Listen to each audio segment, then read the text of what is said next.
Hello, everyone. This is Joey Lindstrom over at the National Low Income Housing Coalition. Thank you for joining us today. We are going to be talking about several updates, including also our special topic of exploring how we can engage campus groups and student advocates on the United for Homes campaign. So very excited to have you all here. We are going to give it just 30 seconds and then we will get started. Thank you.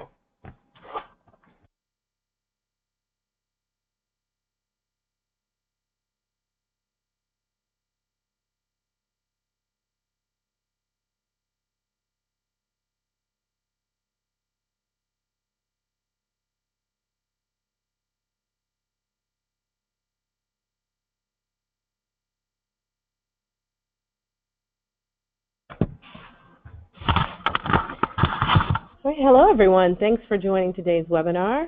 This is a special webinar, as Joey just mentioned, regarding back to school. It is that time of the year, so we want to take advantage of the opportunity of getting people together to talk about campus activism and the United for Homes campaign. So we'll discuss the importance of working with student movement groups on social and economic justice issues, of course to include MID reform and affordable housing solutions in their efforts. So let's take a look at the agenda for today. So today we will have a policy update by Sarah Michelson, a communications update, and I'll do that, Renee Willis. Engaging campus groups on United for Homes, we'll have Joey Lindstrom of the field team here at the Coalition to give you some tips and strategies on engaging groups on the campaign. And also we have additional thoughts from James Dubik, and Joey will introduce him later in the broadcast. And we also will have Natalie Brown to give some perspectives, student leader perspectives from the field. We'll certainly open this up for questions and answers, and we have Sarah Jemison here also from the Coalition to facilitate that discussion. And let's go ahead and get started. And also, too, just as a reminder, we will make these slides and the recording available to you shortly after the presentation. So United for Homes is a national effort to rebalance federal housing policy by making modest changes to the mortgage interest deduction to provide tax relief to more low and moderate income homeowners and invest the significant savings into programs that ensure the lowest income people in the United States, including those who are homeless, can have decent, affordable homes. And also, too, before we I turn it over to Sarah Michelson, I just want to also remind people, since we are going to have questions at the end of the presentation, if you can go ahead and type questions into the question box in your panel. If you want to go ahead and do that, we'll start queuing those up for later on in the presentation. So Sarah, it's your turn. What's happening in the policy arena? Great, thank you. So tax reform, after lots of fits and starts, is really getting underway right now. There's an enormous amount of work that's being done behind the scenes with the Big Six, and that is the chairman of the House and Senate tax committees, Republican leadership in the House and Senate, as well as two leaders from the administration. They are working behind the scenes to flesh out a little bit more detail onto their tax policy from what they had put out before, putting more meat on the bones, if you will. They hope to release a more detailed plan next week. So we will hopefully be finding out soon if they're moving forward with their plan on reforming the mortgage interest deduction. But there are a lot of really good signs that they're definitely moving in that way. So we know for a fact that there's a lot of consensus around one of their plans to reform the mortgage interest deduction, and that is doubling the standard deduction. In a way, that would provide a greater benefit to many low and moderate income tax filers, renters and homeowners alike, but it would mean that the mortgage interest deduction itself would become even more regressive. And that's because fewer people would be itemizing their tax deductions to get the mortgage interest deduction, and more people would be taking the standard deduction. So we've estimated that right now only 30% of tax filers take the mortgage interest deduction. That would be reduced to just 5% after raising the doubling the standard deduction. So there's a lot of consensus around that more indirect change to the mortgage interest deduction, but now we're hearing about growing consensus about making direct changes to the mortgage interest deduction. The White House has been floating these trial balloons to see how people on the Hill and people back home feel about capping the mortgage interest deduction at $500,000 or a little bit higher than that. Currently, homeowners can deduct up to $1 million through the mortgage interest deduction. And so this is a very modest reform. Only about 6% of mortgages would be impacted nationally, so it would have minimal impact on most voters. But from their perspective, it would raise a significant amount of money that they could use to do tax reform. So what does that mean? That means with growing support among Republicans who are putting the bills together around MID reform, it's ever more important for us and other housing advocates to be demanding that housing dollars stay within housing.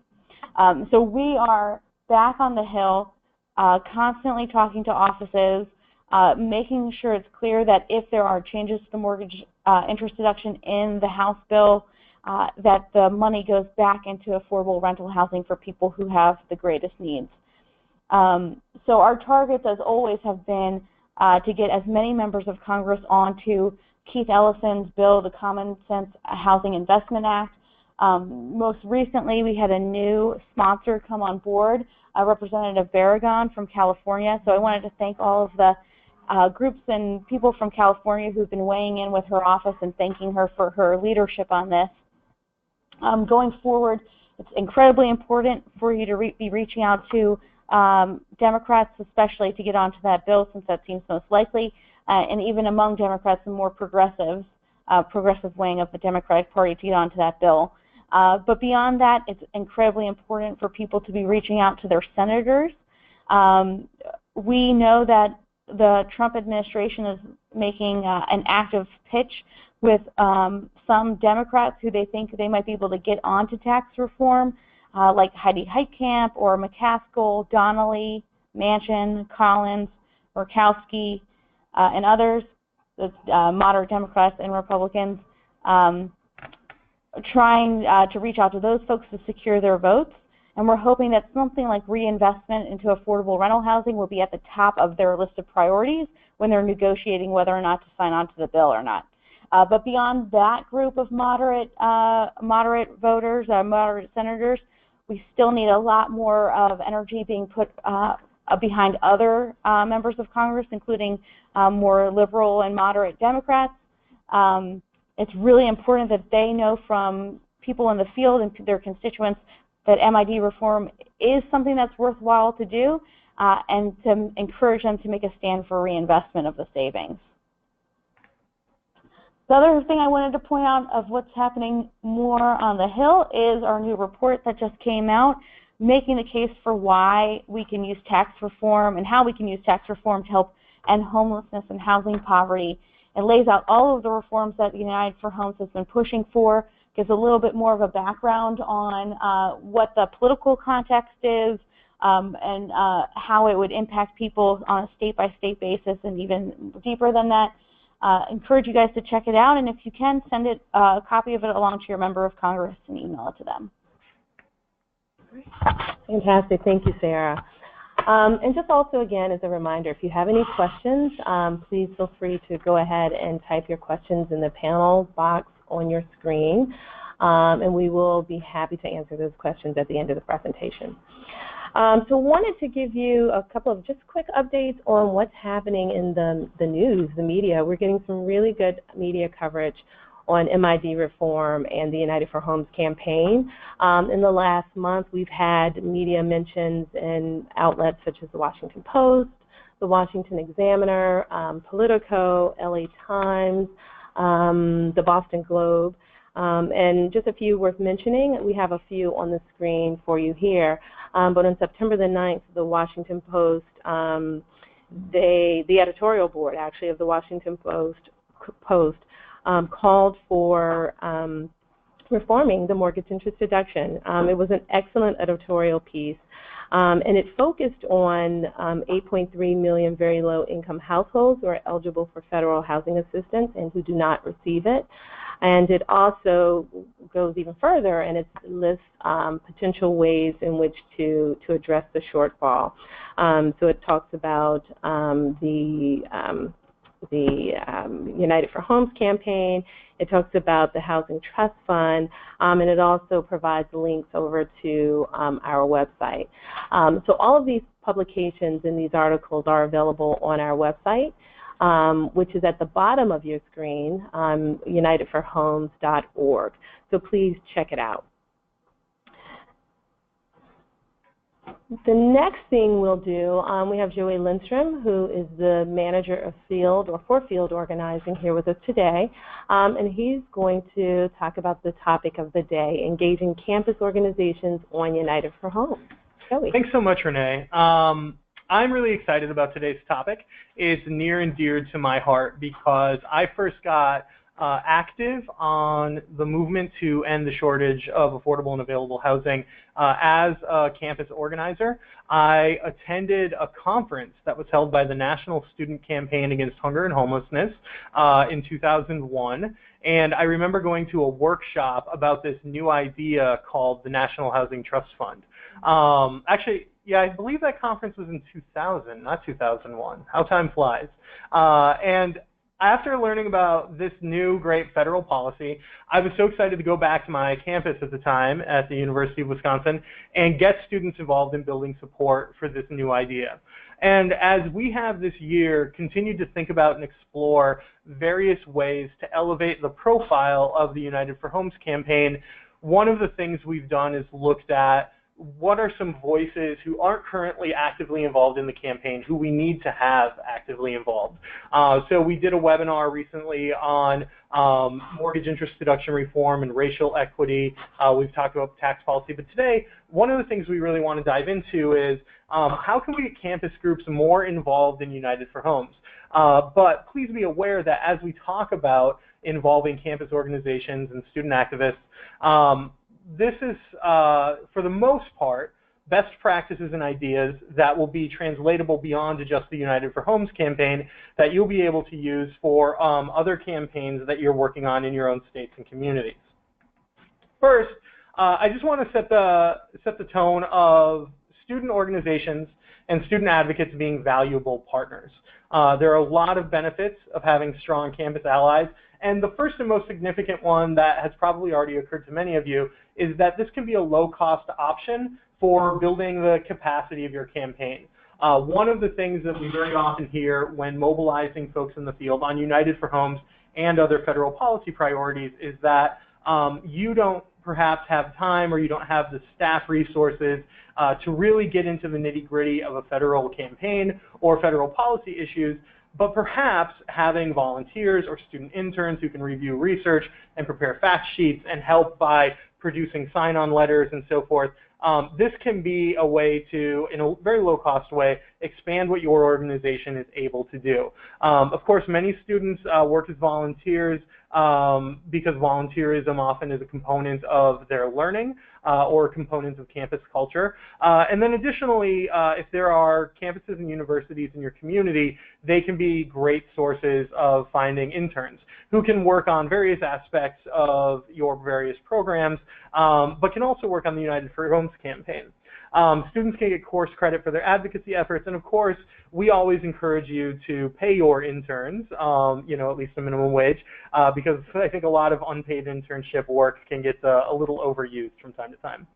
But just finding some more low-cost work hours, that's only one piece of why you really want to have students involved in your campaign. Another is creative engagement, and I think if you've ever attended a notable march or rally, a lot of the time you'll see some of the most inventive, insightful, or even funny campaign slogans, signs, and engagements are coming from the people in the crowd who are young and sort of have a lot of those creative ideas. So one of the things that we've really benefited from in our work with student organizations and with many of our interns is getting a better angle on getting a good creative hook and finding things that are especially effective in social media and things that will be particularly visible. Because obviously those of us who are quite old are not always the savviest when it comes to social media. So I think creative engagement is a really key aspect of bringing young people involved in your campaigns. But then finally, it's the energy and the urgency that is often represented by student organizations and student advocates that can really breathe fresh air into what you've been doing on federal engagement. Very often, when we're working on a campaign such as this one that's been unfolding over a period of several years now, it can seem sort of mundane and slowly evolving. And sometimes getting a fresh perspective and people who find the idea newly exciting can be a really good boost to what can be otherwise sort of languishing efforts. So we really want as much new blood involved in the campaigns as possible. But the value of student organizations goes beyond just how they'll help you in the short term. It's really important for our movement broadly of the movement for housing justice and ending housing poverty. It's certainly true that homelessness and rental affordability are underrepresented in the movement for economic justice. Very often, if you follow political campaigns or if you go to organizations that are working on several key issues, what you'll hear about first are things like healthcare, education, the environment, reproductive rights, transportation, and all of these are tremendously important.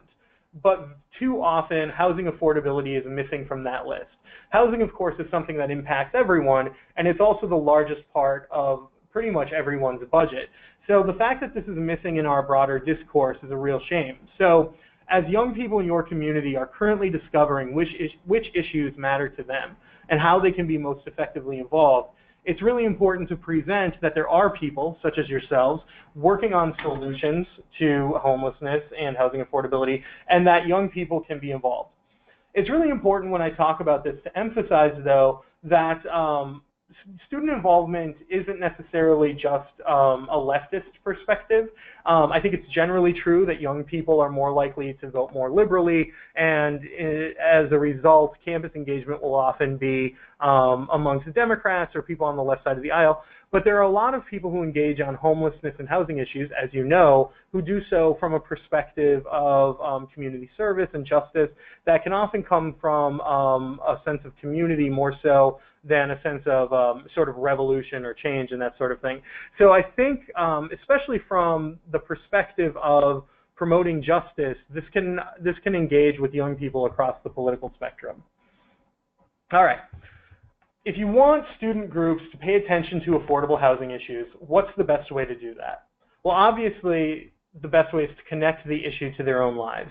And there's a lot of data showing that students should be increasingly concerned about housing affordability. In February of 2015, a HUD report from Policy Development and Research stated that at least 56,000 college students are homeless. This, of course, involves the definition of homeless of staying on someone's couch or living in a place that isn't your own and so forth. But without question, staying in any residence where your name is on the lease presents an extraordinary amount of vulnerability and makes you homeless by really the best definitions. This has gotten to such a degree that California State University estimates that 10% of all of their students are currently homeless.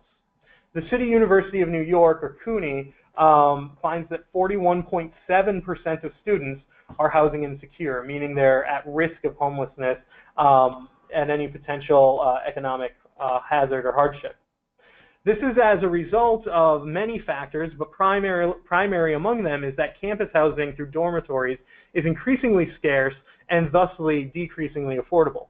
Many campuses find that, many students will find that living in off-campus housing in just the rental housing market is more affordable than what universities are charging for dorm housing.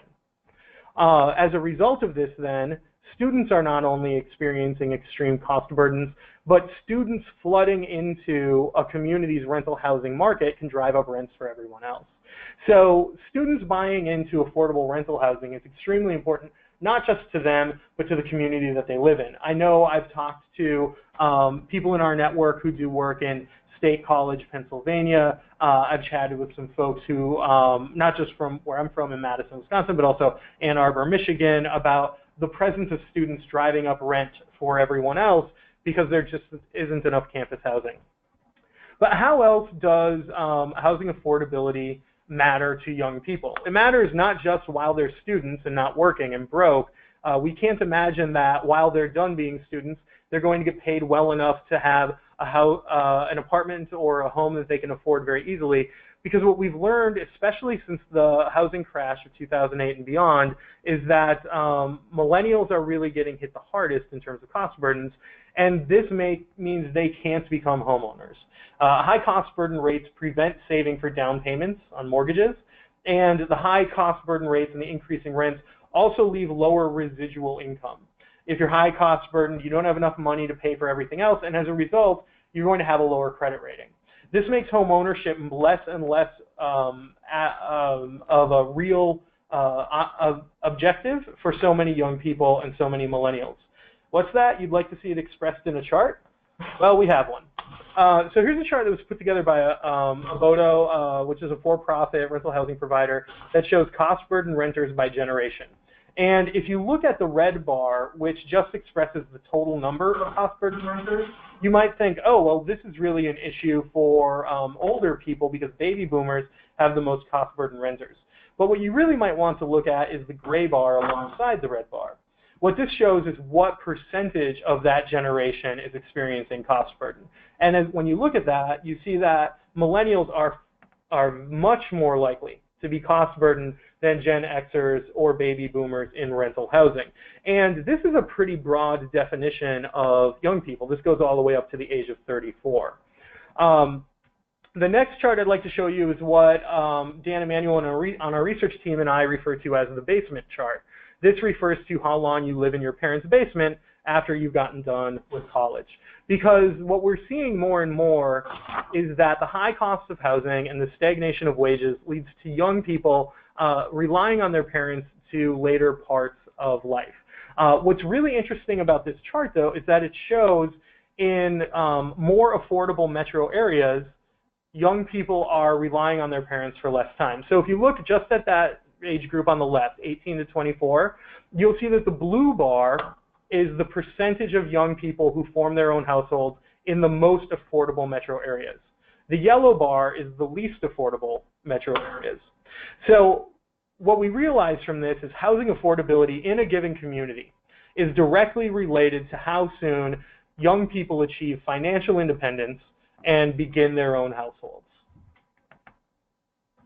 So we know now that having students involved can really strengthen our campaign. It can really strengthen our message, and it can help us think long-term for the movement to end housing poverty. We have some good ideas for how to connect housing to young people and to really make them care about it. But now that we've done that, how do we get them involved, and what is it that they can do to help us achieve what we're aiming for with United for Homes? How can they help us pass the Common Sense Housing Investment Act? How can they be a part of bringing along a win? The first thing that comes to mind when you imagine student activism surely is rallies, demonstrations, and marches. This is something that students are uniquely able to participate in, partly because they have a lot of energy to do some of the organizing. They enjoy doing things that are active and feel a lot less like the research reports they read about in class.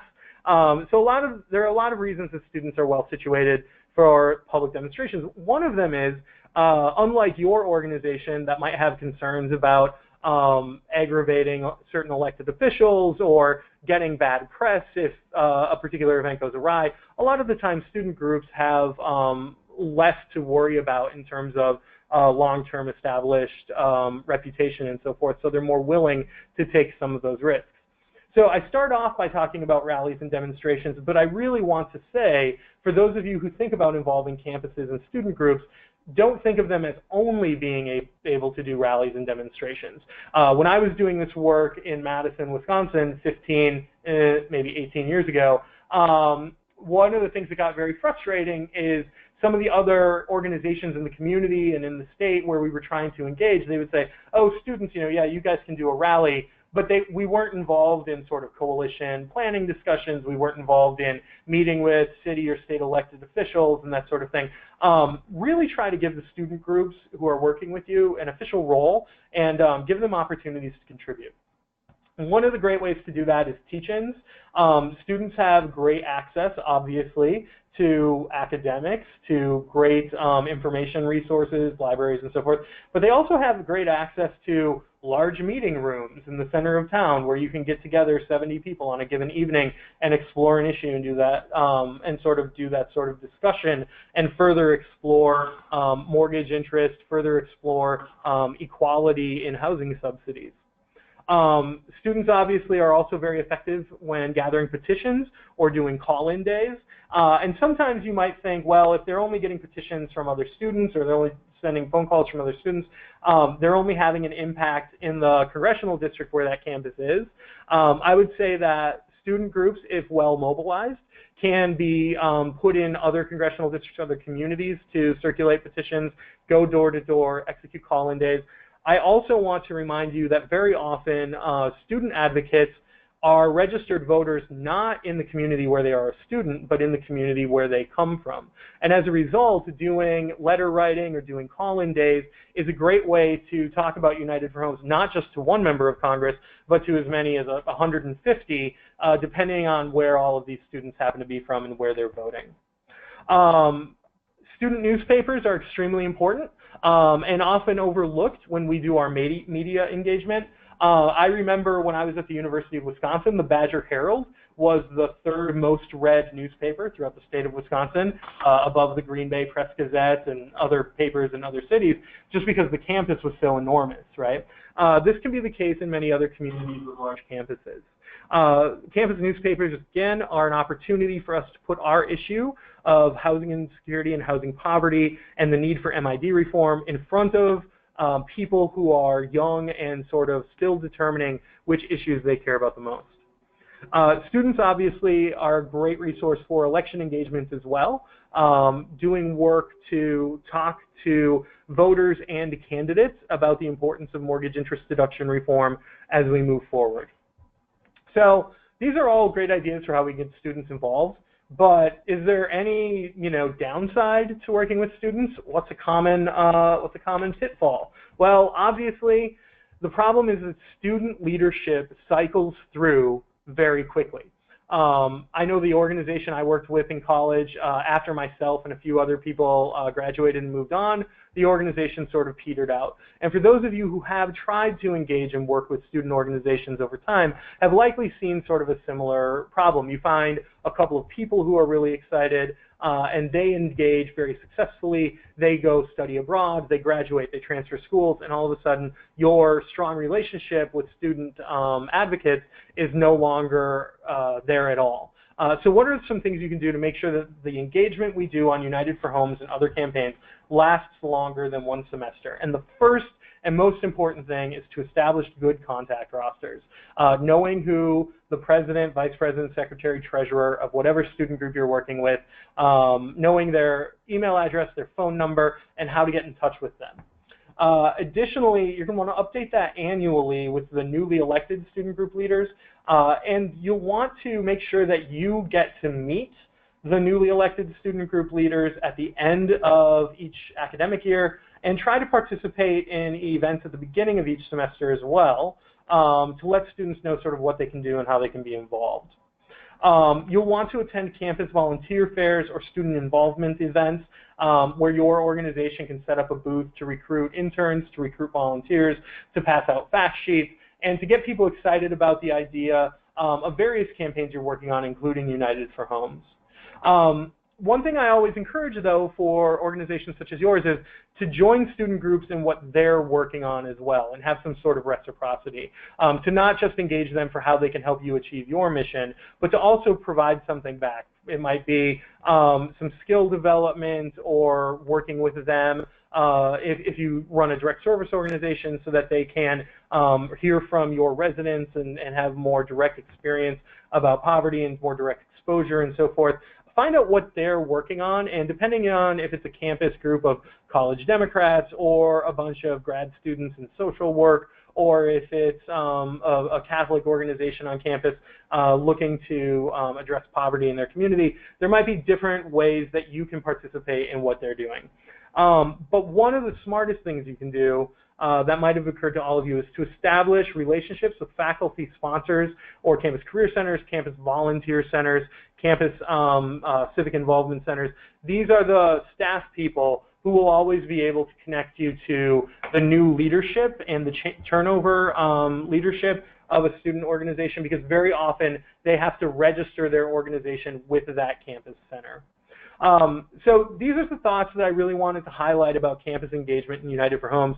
And I'm really glad all of you are on the webinar today and thinking about this, because it's important right now to engage these groups and get them excited about the Common Sense Housing Investment Act and make them believe that they can have a real contribution moving forward. So with that, I'd like to turn it over to James Dubik, who's with the National Student Campaign Against Hunger and Homelessness. And I think you heard me reference earlier that I got started in all of this work so many years ago by attending one of their conferences. And it's also true that the National Student Campaign Against Hunger and Homelessness won the Cushing-Dolbear Award from the National Low-Income Housing Coalition several years ago for their really effective engagement on the National Housing Trust Fund campaign. So James, I am going to try to unmute you so that you can share any additional thoughts or ideas for the group. James, are you there? Here I am. Yeah, thank you. Yeah, my organization, we work with college students to get them engaged in these kinds of issues, and I mean, that was a really thorough overview. So I don't have much to throw in. I just had a couple quick thoughts that I wanted to mention very quickly.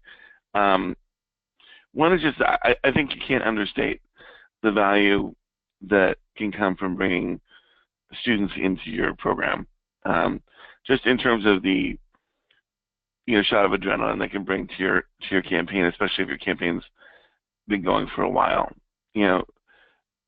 I've talked to a lot of organizations where they've just found that partnering with local students it can really be a shot in the arm. The students come with a lot of energy, excitement, a healthy sense of outrage, and bringing them into the campaign can just be a real way to help energize your other volunteers as well.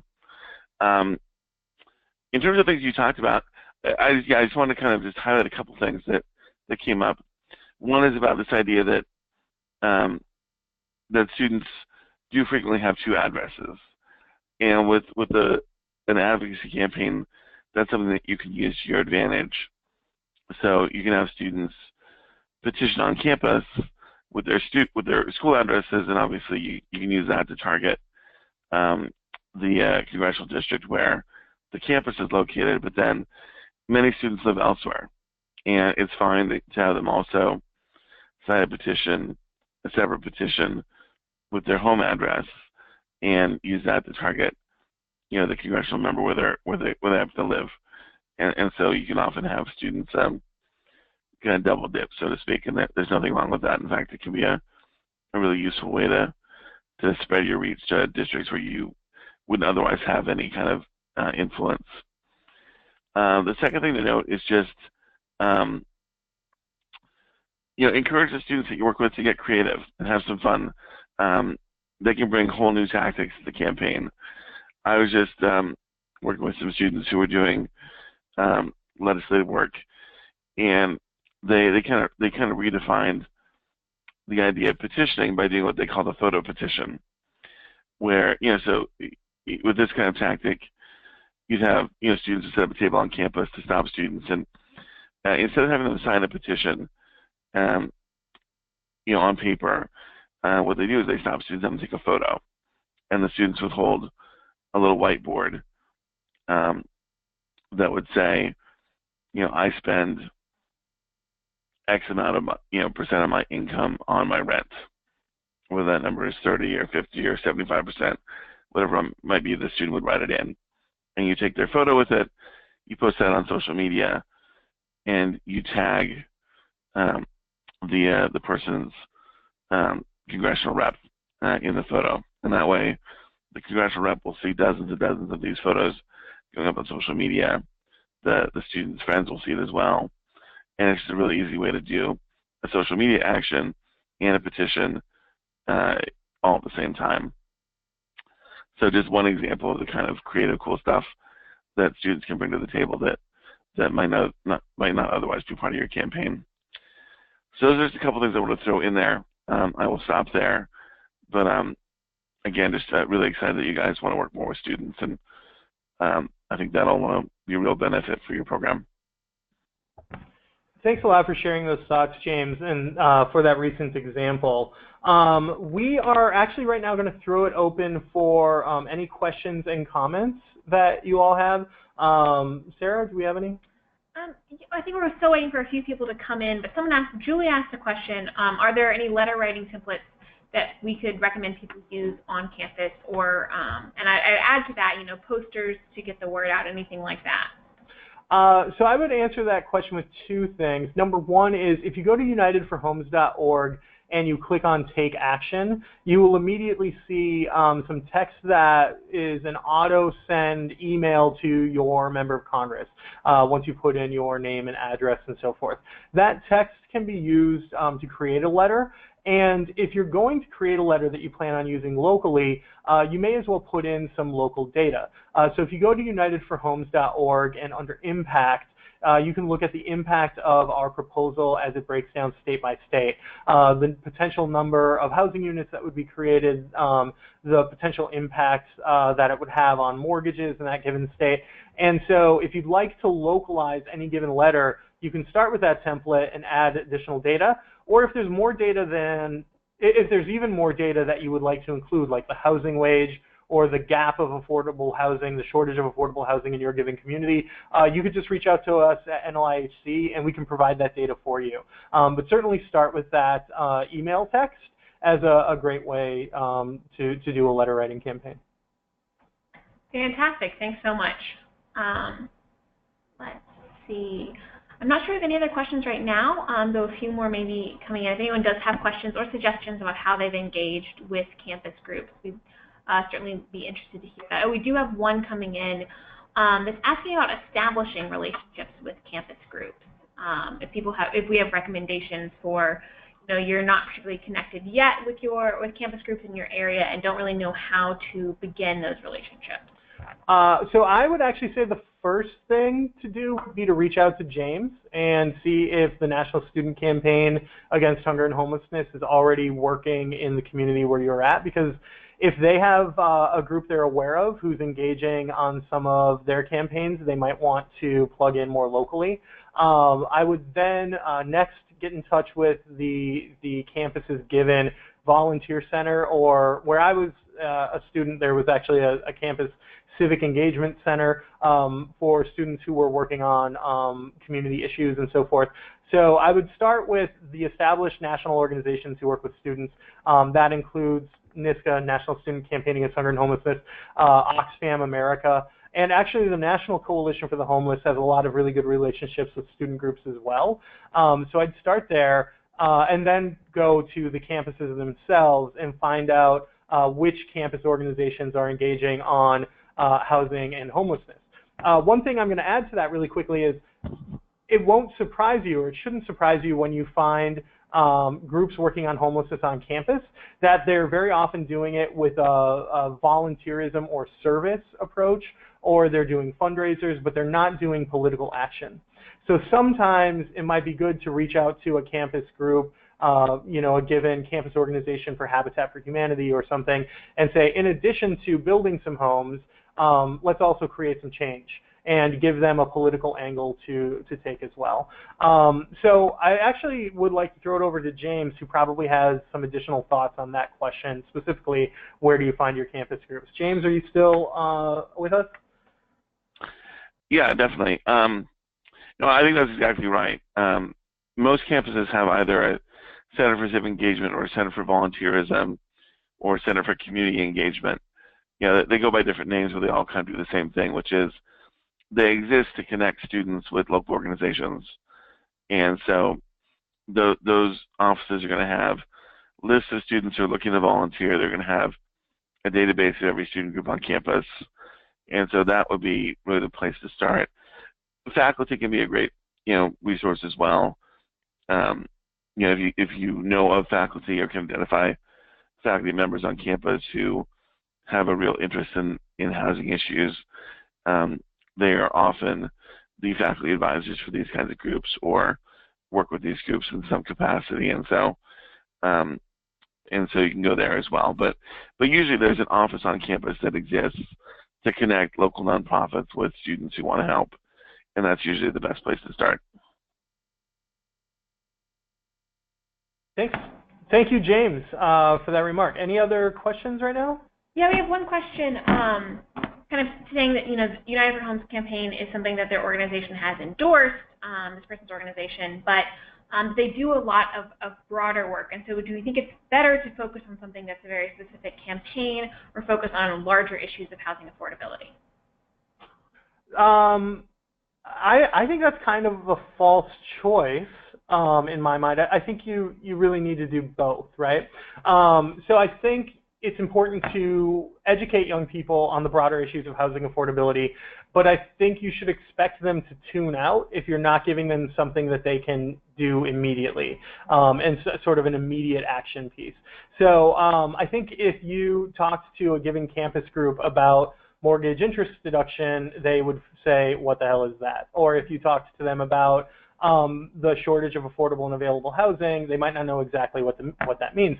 So obviously, like, educating and engaging on broader housing issues is extremely important.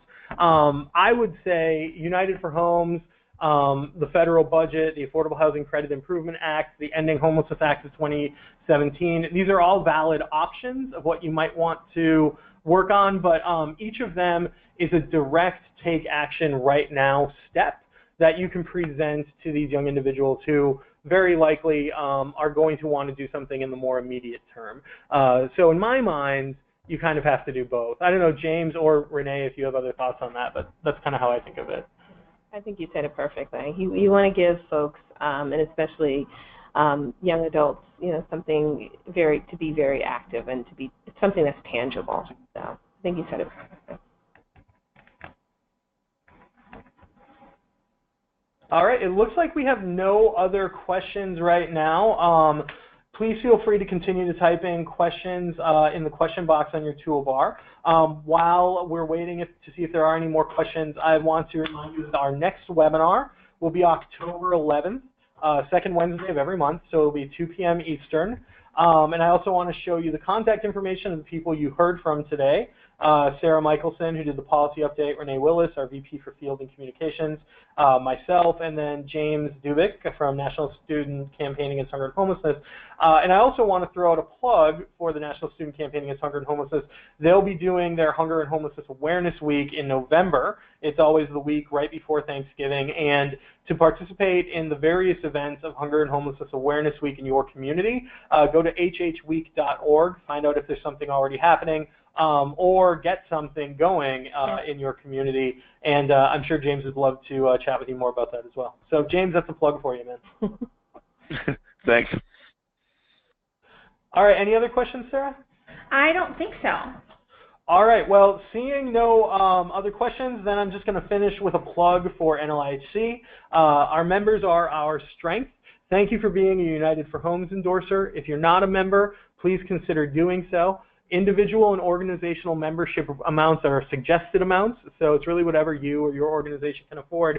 And there's no better time than right now, because it is, in fact, membership month here at NLIHC. So we're trying to bring in 100 new members this month, and we sure hope that you will be one of them. And I'll also add that if you join this month, you'll be entered to win registration and a hotel stay at our forum come March. And actually, it would be the first way to be registered. You would be the very first people registered for the forum. And it looks, let's see, I think we had hoped that Natalie Brown, who's with the Cornell Democrats, would be able to join us, and I think she is indeed on the line. Natalie, are you with us? I am, yes. Hello, Sarah. Great, hi, everyone. Thanks so much.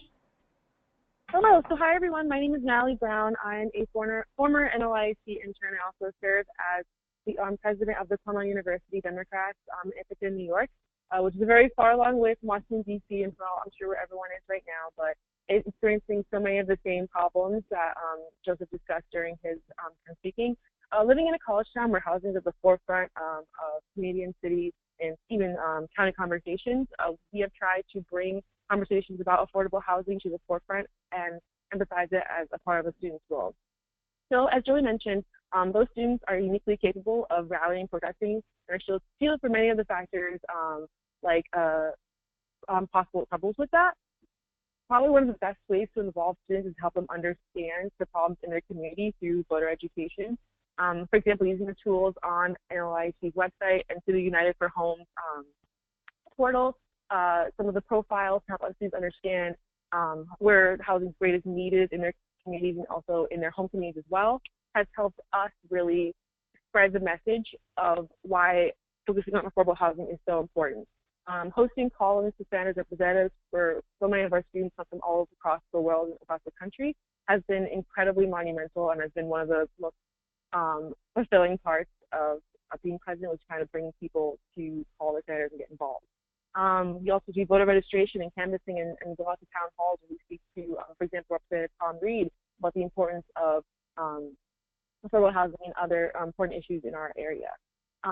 Using sources like the Cornell Daily Sun and Ithaca Voice have been important conduits through which we have spread messages to students, housing advocates, and community leaders about our opinions, and also connected with them as they shared theirs with ours.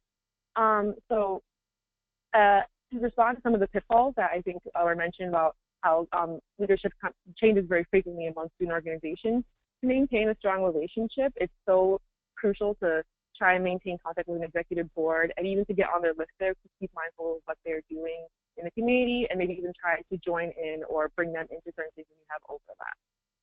And for teach-ins, using shared resources to try and bring them in as much way as possible into knowing and understanding the issue. Especially bringing them into the community where the issues are so pertinent. A lot of students stay on campus and they're studying and trying to get 4.0s, but bringing them out into the community to understand truly what they're standing for is crucial. And it's also very tangible for them. Thanks so much, Natalie. That is really great perspective to include from someone who's actually doing this work firsthand on campuses. Does anyone have any questions now that we've been able to involve that perspective? Anybody with any questions for Natalie, James, myself, Renee, any of us?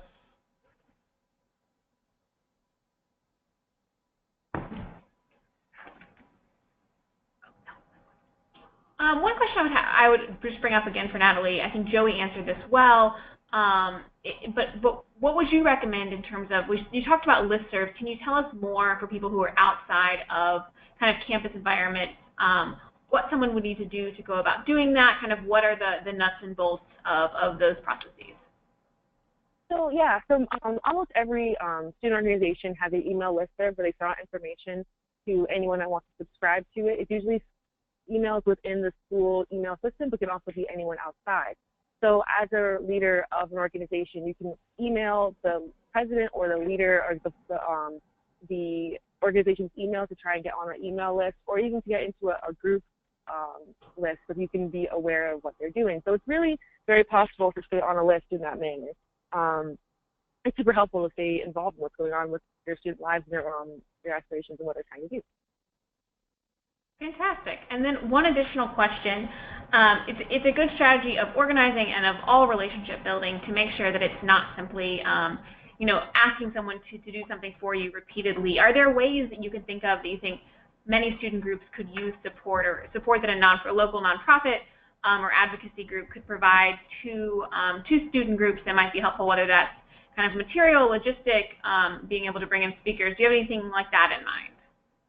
So I think the most crucial thing is that as students, we are not experts in the fields that we are trying to kind of change and go into. We try to study as much as we can, but we'd love to have other people kind of give their broad and perspective as leaders in different groups to provide even more perspective on issues that we can't necessarily express as well as they can. So being willing to go into a meeting and talk to members directly and tell them why this issue is so important to you or why it should be important to them, or even inviting them to talk where they can hear other people who are extremely passionate about an issue speak about it so they can, again, gain enhanced perspective and really understand why it's so important in their community.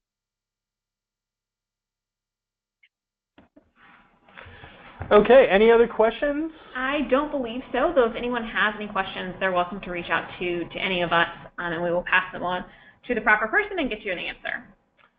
All right, well, no more questions. I think we did all the plugs we needed to make toward the end. I want to thank Natalie and James for joining us and being so awesome. And I want to thank all of you for being endorsers, and go forth and have a great week, great month, I should say, until we reconvene in October. All right, bye, everyone. Bye, thank you. All right, thanks so much.